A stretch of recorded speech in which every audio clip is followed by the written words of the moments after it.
চলবে না চলবে না তাড়াতাড়ি বিদ্যুৎ দেন নাইলে অফিস ছাইরা দেন নাইলে অফিস ছাইরা আমরা এখানে দাঁড়িয়েছি কমলনগরে বিদ্যুৎ নিয়ে যে তালবাহানা চলছে এর প্রতিবাদে বিক্ষোভ মিছিলে আমরা জানান দিতে চেয়েছি। এখানের কমলনগরের যে জিএম উনাকে জানাতে চাই, কমলনগরে আপনারা যে বিদ্যুৎ নিয়ে তালবাহানা শুরু করেছেন আমরা তা মেনে নিব না।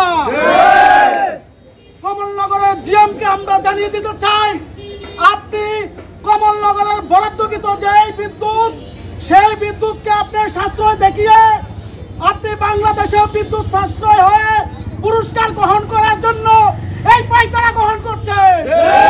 আমরা তা মানব না, আমরা প্রতিহত করব। আমরা কমলনগরের মানুষ, হাজার বাজারের ব্যবসায়ী বিন্দু এই ভিআইপি লাইনের মাধ্যমে যেই বৈষম্য তৈরি হয়েছে কমলনগরের মানুষ তা মেনে নেবে না। ভিআইপি লাইনের নামে যে বৈষম্যের বিরুদ্ধে আন্দোলন করে আমাদের হাজার হাজার ভাই শহীদ হলো, রক্ত দিল, সেই বৈষম্য আজকে পল্লী বিদ্যুৎ তার চেয়ে ভয়াবহ বৈষম্য করতেছে।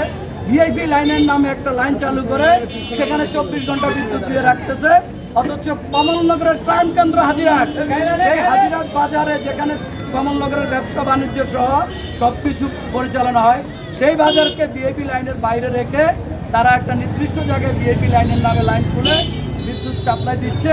হাজিরহাট বাজারের ব্যবসায়ীরা হাজার হাজার কোটি টাকা ইনভেস্ট করে শুধু বিদ্যুতের কারণে সেখানে ক্ষতিগ্রস্ত হচ্ছে। আমরা আমাদের পক্ষ থেকে বলতে চাই, কমলনগরে ভিআইপি লাইন বলতে কোনো বৈষম্য থাকবে না। আমরা যে যতটুকু বিদ্যুৎ পাওয়ার ততটুকুই আমরা পাবো, আমরা ততটুকুই মানব। পল্লী বিদ্যুতের জন্মলগ্ন থেকেই আমরা হাজিরহাট বাজারের ব্যবসায়ী বিন্দু এই পল্লী বিদ্যুতের টালবাহানা থেকে, এই পল্লী বিদ্যুতের আমাদের ন্যায্য অধিকার থেকে আমাদেরকে বঞ্চিত করে যাচ্ছে।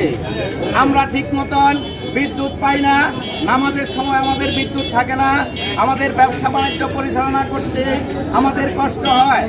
এই কমলনগরের প্রাণকেন্দ্র হাজিরহাট বাজার, যেখানে হাজিরহাট বাজারকে ভিআইপি লাইনের আওতাভুক্ত না করে আপনি কোথায় এই যে ভিআইপি লাইন করেছেন, যে ভিআইপি লাইন হাজিরহাট বাজারের ব্যবসায়ীদের কোনো কাজে আসে না।